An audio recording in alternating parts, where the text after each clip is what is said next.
Hi, So you're speaking with, Michaela Patterson. and you work? I'm a casual academic staff here at the University of Sydney. Excellent. Now, how do you feel if someone crosses a picket line? Do you think they should be called a scab? Whether they should be called a scab, I probably don't think it's wise to call just anyone a scab. I think that term really only should apply to staff who are crossing the picket line. I think it's just simply incorrect to call a student a scab. That aside from whether or not one should call someone a scab and whether that's a problem, and in terms of respectfully dealing with one another in the space, I see that that's a question aside. I wouldn't endorse people calling students scabs on the simple basis that it's incorrect. It's somebody who's coming in and receiving pay on strike day that is a scab in the historical use of that term, which is a term that's been used historically by unions, and I've been trying to maintain civility on the picket line and avoid direct confrontation. I don't necessarily think that it's a terrible thing to do. I certainly wouldn't reproach a fellow picketer if they were using the term. Okay, definitely.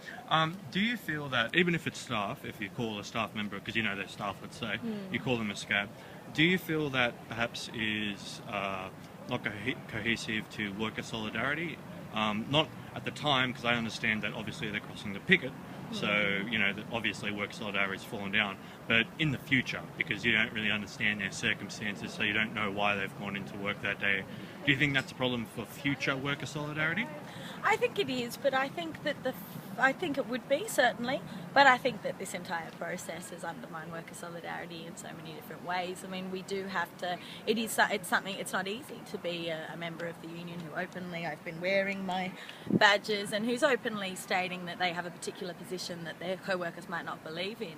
I've also I realise that not all of my co-workers will be happy with the fact that I've emailed on occasions, or I've advertised area meetings, and in particular with my fellow casuals, that I'm trying to engage with the issues. And I understand. I haven't received any email saying leave me alone, please, Michaela, but I understand that some people will be getting quite sick of me. There's different ways in which we are compromising our it is something that we do. It isn't entirely comfortable to have these discussions, but I ultimately think they're discussions that we need to be having.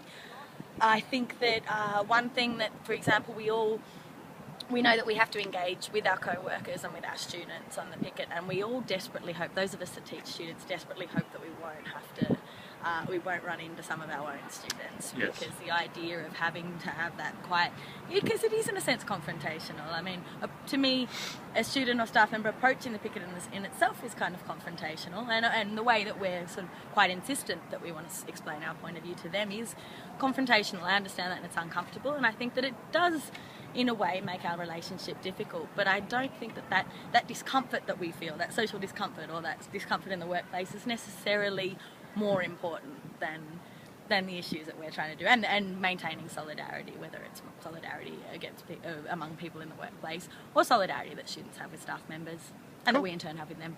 Excellent.